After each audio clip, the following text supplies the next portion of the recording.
I love hitmen. No matter what you do to them, you don't feel bad. A few brushes with the law and his career as a professional boxer have boosted Mickey Rourke's persona as one of Hollywood's original bad boys. That said, Rourke shines the most when it comes to giving his tough characters a dose of charm to them, a reminder that characters, much like real people, are hardly uncomplicated. In today's list, we'll be taking a look at the top 10 Mickey Rourke movies of all time. Number 10, Year of the Dragon.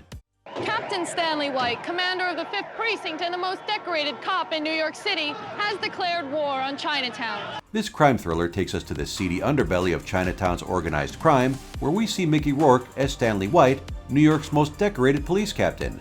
White, who's also a Vietnam War veteran, is assigned to New York's Chinatown, where he intends to put an end to the nefarious dealings of the Chinese crime organizations. Although it might sound like your everyday gung-ho 80s action flick, Year of the Dragon also explores some delicate themes that usually come attached to Chinatown's less savory locales. The film explores the discrimination and racism commonly faced by Asian Americans in the 80s, as well as the complicated world of the Chinese triads. I want to disrupt the entire commerce of Chinatown. Mickey Rourke did an excellent job playing Stanley White, a work-obsessed police captain who's willing to neglect his marriage in order to achieve his career goals. According to Rourke, the part of White was originally written for either Clint Eastwood or Paul Newman, but both actors declined the role. Oh, I'm tired. Number 9, Iron Man 2. Don't get too attached to things. Learn to let go. The second entry in Marvel's Iron Man series sees Tony Stark returning to face the demons of his past. Now that the entire world knows his real identity as Iron Man, the genius, billionaire, playboy suddenly finds himself the target of a vengeful man seeking revenge for what Stark's father did to his. What your father did to my family over 40 years, I will do to you in 40 minutes. Mickey Rourke plays the villain of the film, Ivan Vanko, aka Whiplash. Vanko swears to get revenge against Tony Stark, as his father, Anton Vanko, was the co-creator of Stark's arc reactor technology. Rourke's character is one of the highlights of the film, as it is a poignant reminder of the Stark family's shady past. Another man who's had a complicated past is Rourke himself. At a certain scene in the film, Tony Stark is shown some images of Vanko being arrested. One such image is an actual photo of Mickey Rourke being arrested for possession of illegal substances.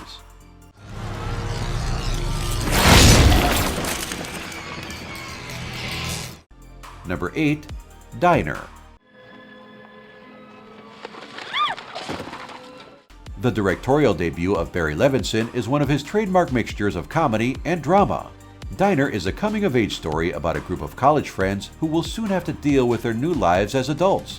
As their world suddenly changes, so do their worries, as they now must think of how to become functional members of society while they try their best to keep their friendship intact. It's Ripley's, I'm telling you. It just pushed the flap right open and I couldn't move the box. You know, you would have seen it. The story is set in 1959 Baltimore, as it is a semi-autobiographical exploration of Barry Levinson's youth. Mickey Rourke plays the role of Robert Boogie Sheftel, a hairdresser and law student with a penchant for dares and bets. Even though Rourke has confessed that he's not a fan of doing comedy, his co-star, Kevin Bacon, has said that he saw himself as a guide and a teacher while they were filming Diner. One of the things Bacon mentions he admired the most about Rourke's work was the way he could include subtle details into his characterizations. I got plans. Always a dreamer, eh, Boog? If you don't have good dreams, Bagel, you got nightmares. Number 7, Barfly. You know, we just met. You don't own me. Yeah, hey, that's right. Based partially on the real-life experiences of the poet Charles Bukowski, Barfly follows a troubled writer that drinks his life away in Los Angeles. Mickey Rourke plays Henry Chinaski, Charles Bukowski's alter ego, an alcoholic who tackles any menial job he can just to get by. The only escape that Henry has is writing poetry and short stories, a hobby that he uses to earn a few extra bucks.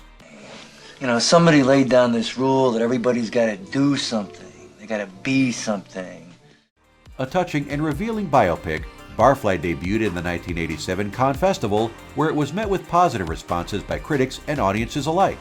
That said, Charles Bukowski had a few things to say about Rourke's characterization. While he liked the overall acting of Rourke, He also believed he kind of exaggerated some of his mannerisms to the point of having done a disservice to the character. Later on, Bukowski would change his mind, adding that he was lucky to have someone like Rourke play the role of Chinaski in the film, considered that he added an extra layer of complexity to the troubled writer. You ought to be a fucking monk. Yeah. Number 6. Rumblefish. These are rumblefish. They'd kill each other if they could. Yeah? This film, directed by none other than Francis Ford Coppola, features two brothers in a street gang. While the older brother aims to live a peaceful life, the younger one seeks to become as feared as his brother used to be.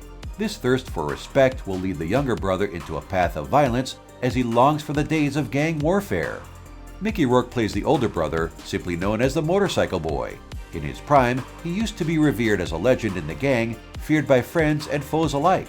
This poignant crime drama has all the trademarks of a great Coppola film, including its stylish avant-garde noir look. California's like a beautiful wild girl on heroin.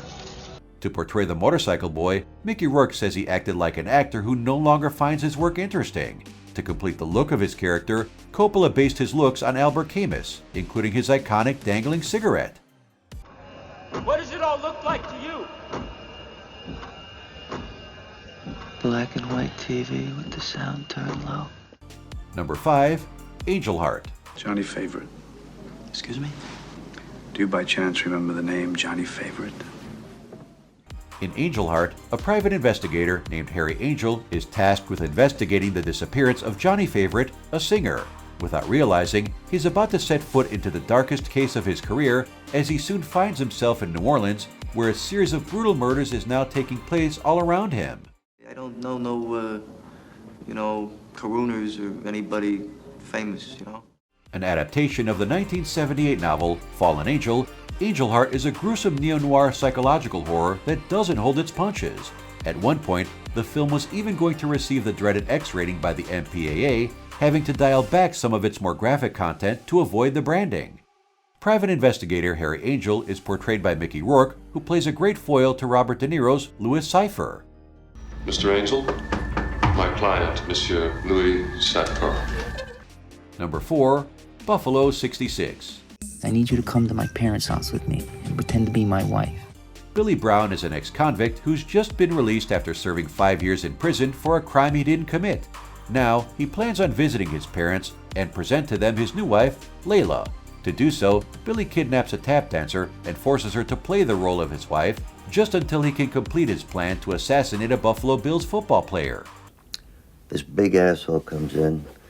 He calls up a bet, $10,000 bet on Buffalo to win the Super Bowl. Mickey Rourke plays a small but pivotal role in the film, the sleazy bookie. The reason why Billy's sent to prison is because he placed a $10,000 bet on the Bills to win Super Bowl 25. When he lost that bet, the bookie forces him to confess to a crime in order to pay his astronomical debt. This was a hard time for Rourke's career and personal life. Reportedly, director Vincent Gallo offered Rourke to work in this film, paying him a fee of $100,000 cash contained inside a paper bag. To do very, very bad things to the excuse maker. Number 3. The Good Son, The Life of Ray Boom Boom Mancini. One-year-old champion Ray Boom Boom Mancini. And he scored his Not to be confused with Macaulay Culkin's 1993 thriller, this The Good Son is a documentary that focuses on the 1982 WBC lightweight title bout between Ray Boom Boom Mancini and Duke Koo Kim. In 1982, the world was shocked due to the aftermath of the fight between Mancini and Kim. The result will forever haunt Mancini. Kim died in a hospital 4 days after their fights due to a subdural hematoma. I got captivated watching Raymond Mancini and hearing his story about his dad and watching his fights. His fights were action-packed. Being a boxer himself, Mickey Rourke offers some of his insight into the event, as well as his opinion on the kind of man that Boom Boom Mancini is today. In the end, as the documentary concludes, Mancini is a reserved man that strives to live his life one day at a time, conscious that memories of the fatal accident will weigh heavily in his heart for the rest of his life. I had success, and I've also had to deal with tragedy. Number 2. The Wrestler. A lot of people told me that I'd never wrestle again. One of Rourke's finest performances was that of Randy the Ram Robinson in The Wrestler. This movie centers on a has-been professional wrestler who must face retirement but finds it difficult to adapt to life outside the ring. Directed by Darren Aronofsky, the director has revealed that he fought the studio to get Mickey Rourke for the main role. In Aronofsky's mind, Rourke was always the first option to play the main character, but the studio wanted Nicolas Cage to play the main role. Seeing Nick Cage as a retired wrestler might have been a very different movie indeed. You know what? The only ones who are going to tell me when I'm through doing my thing is you people here. In one of the film's iconic scenes, the Ram uses a blade to cut his forehead, making the brutality of the fights more believable for the audience. Rourke, a devoted character actor, actually cut his forehead with a real razor. You know, in this life you can lose everything that you love, everything that loves you. Our number one pick is Sin City. Hey, there ain't no settling down. This is blood for blood and by the gallons. A neo-noir film with loads of style, Sin City is a movie that offers the audience some vignettes of life in the corrupted metropolis of Basin City. The movie features a collection of no-nonsense characters that fight for a sense of sometimes misguided justice as they try to survive in a city that swallows people whole. One of the film's short stories is titled The Hard Goodbye and focuses on an ex-convict who searches for the killer of his one-night lover. Whoever killed you is gonna pay, Goldie. Mickey Rourke portrays the ex-convict, a man simply known as Marv. Marv goes on a warpath to find the one responsible for killing his lover, leaving death and destruction in his wake.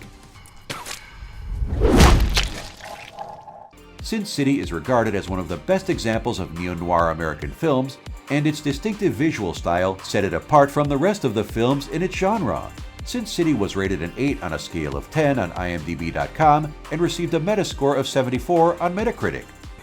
Somehow the bastard is still alive, still staring at me. Do you agree with our list? Don't forget to subscribe to our channel and be the first to receive new Top 10 videos from Stream TV.